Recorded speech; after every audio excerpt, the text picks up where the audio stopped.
My little princess, isn't she beautiful? Another month has flown on by, and with it we have another Payday 3 update. And out of all the updates that Operation Medic Bag has blessed us with so far, I say this one is by far the meatiest out of the bunch. We got a new skill line, Mask of the Week, the Techie Rollout, new modifiers, both loud and stealth, new Heister voice lines, a plethora of changes in all of these departments. And last and certainly not least, the new progression system. Yeah, there's a lot to go over with this update, hence why this video took so damn long to release. But right off the bat, I just want to say that my first impressions of this update are positive. Out of all the updates we have received so far with Operation Medic Bag, Update 7 by far takes the cake when it comes to being the most valuable update yet, by including one of the 3 heavily requested features and changes the community has been asking for. The first being a CrimeNet style server browser, the second being an offline mode,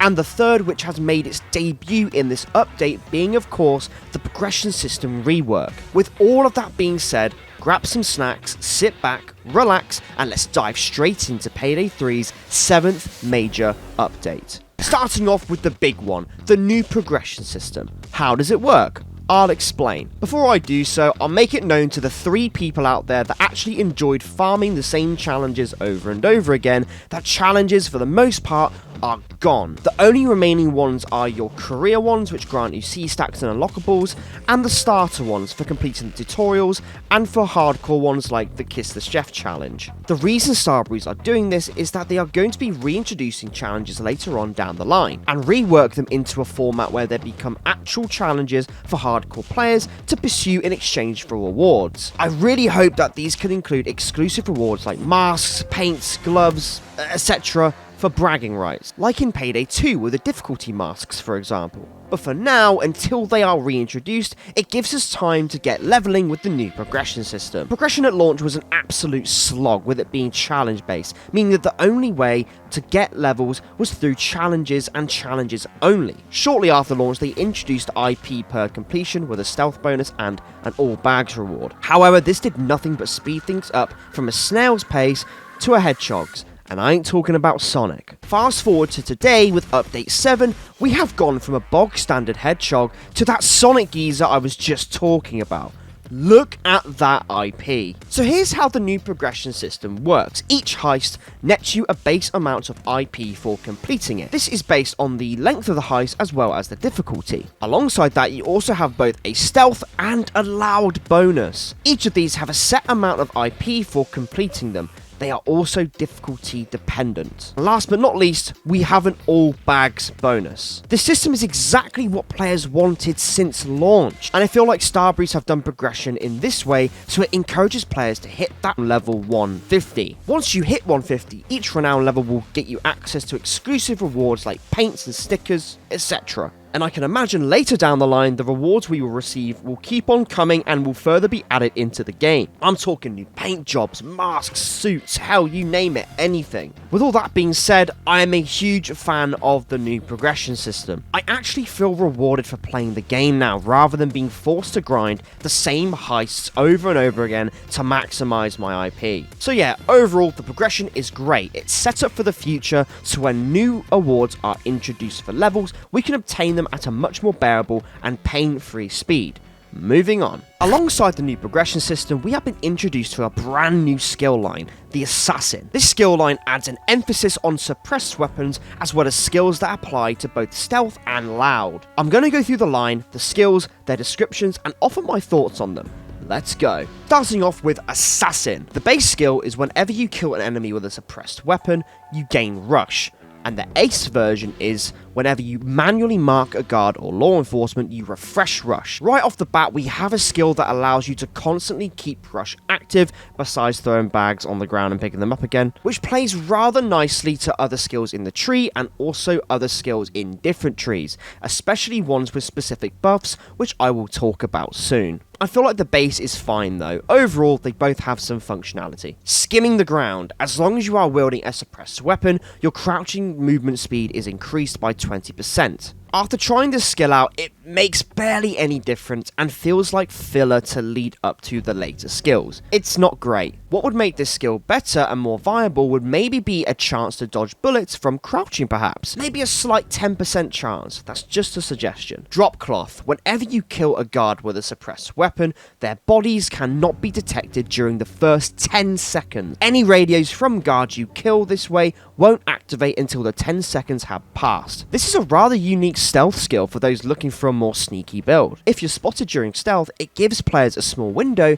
to quickly get the body out of sight. It's pretty neat in my opinion. Duck and weave. As long as you have rush, you deal 25% more damage to enemies from behind. This bonus is reduced by 5% for each armor chunk you currently have beyond the first. This skill is very circumstantial. If you like hitting enemies on the flanks, this could have some functionality, but after trying it out, it becomes apparent how pointless it is, as the AI will turn and face you when you start shooting at them, or when you get close to them anyways, to maximise your damage. And the reduction to this skill based on armour forces players to stick with the already popular lighter armour types. It's safe to say that personally, I'm not a fan of this one. Killer kill aesthetics. Whenever you kill a marked enemy with a suppressed weapon, the nearest unmarked enemy within 10 meters of the target will become marked. This skill pairs very nicely with death knell, which is what I will talk about soon. If you partner this skill up, you will get some very good results later on. Assassin's Metal. If you have no armor, killing an enemy with a suppressed weapon will restore 10 health. Conceptually, I like this skill. However, it's let down massively simply by the amount of health it restores. Considering how hard enemies hit now with these loud modifiers, 10 HP just isn't enough, especially with the stipulation of you needing to be armorless to get that grinder effect. For the most part, Assassin's Metal is rather disappointing, but conceptually it is a good skill, and I hope going forward this can be looked into some more. And last but not least, we have the mastery skill of Assassin, Death Knell. Any enemy affected by your throwables becomes marked. This single skill alone makes this tree worthwhile and opens up so many more opportunities into other skill lines like Strategist that before was pretty much a useless line. For an example, if you were to now combine combat marking, threat assessment, and the now buffed misdirect, as long as you keep cops marked, you can become a killing machine who can negate quite a bit of damage. And the trade-off is that if you don't keep enemies marked, you're a sitting duck. This also applies to all throwables, so it gives them much more usefulness in terms of information for you and your teammates, besides their usual effects of stunning and damaging enemies. This is a fantastic skill, and overall the Assassin skill line is a great addition. Some skills do need more time in the oven, but conceptually I really like this tree, and I hope that my feedback I can give to the devs can help really flesh some of these skills out, as some of them do need that. Anyways, that's Assassin. Let's move on. Starting from today, we now have a brand new weekly rotation of masks being added to the mask vendor. Introducing Mask of the Week. What is up, guys? Noah here, and welcome to Mask of the Week. Nature truly is healing. As the name suggests, every week a new mask will be added to the vendor. When they first become introduced, they will be on a discount. Then afterwards, they will simply be added to the mask vendor for a full intended price. This gives players something to look forward to each week when they log in and try out a new style. And I'm looking forward to see what other additions they are adding to the shop. Now let's talk about some gameplay changes, starting off with the Techie Rollout. The Techie has now been rolled out into every single heist, except Turbid, as that's a stealth-only heist. With that, they now have a new type of EMP drone, which if they get close to you, they charge up and let out an electromagnetic field which zaps the heisters and takes away their buffs and makes them unavailable to get again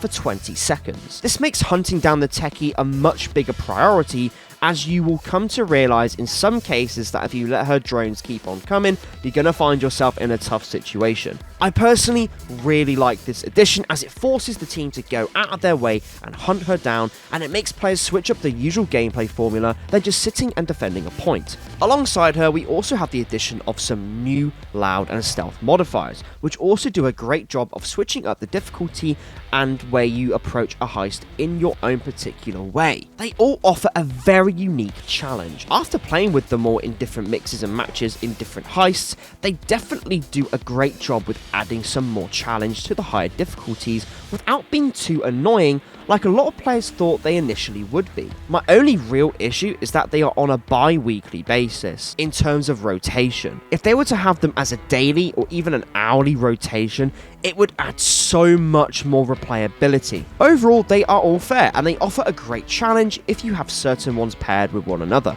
On top of this already very delicious cake, we have some more Heister voice acting. Heisters just talk more often now, which this is great. Whenever they complete an objective or advance in a heist, they make it be known. Overall, it just adds some more immersion to the game. And finally, to top off the update, we have a few changes that I wanted to go over. Firstly, we have a few new animations for certain interactions now, like pulling levers, control box doors for being opened, and even bag throwing animations. And more notably, we have some much needed change to certain skills. The major one being the best skill in the entire game, Misdirect. It now offers a 20% chance to dodge enemies that are marked rather than 10%. And with the introduction to the Assassin skill line and the opportunities to keep enemies marked, it's safe to say that this skill is, without joking around, a very good skill to run now. And that is update 7 for Payday 3. Overall, I think that this update is now going to start an ongoing trend when it finally comes to showing the community Starbreeze's actions. For the most part, I think they have done a lot of talking, and whilst every update leading up to this one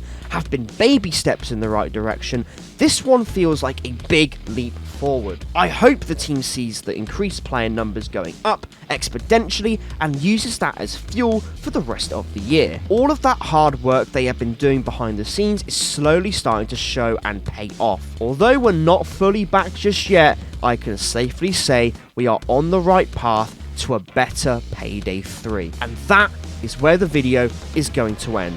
Thank you all so much for watching this video and your continued support throughout the entirety of Operation Medic Bag as a whole. I really hope you found this video helpful. If you did, leave a like and hit that subscribe button for anything and everything Payday. What are your thoughts on Update 7? Have you given the new progression system a try? Leave a comment below and let me know. I would love to hear your thoughts. Let's get a discussion going. And on that note, I've been Lil Guy G, and I'll catch you all in the next update, which hopefully will be the one we've all been waiting for. Got something that might interest you.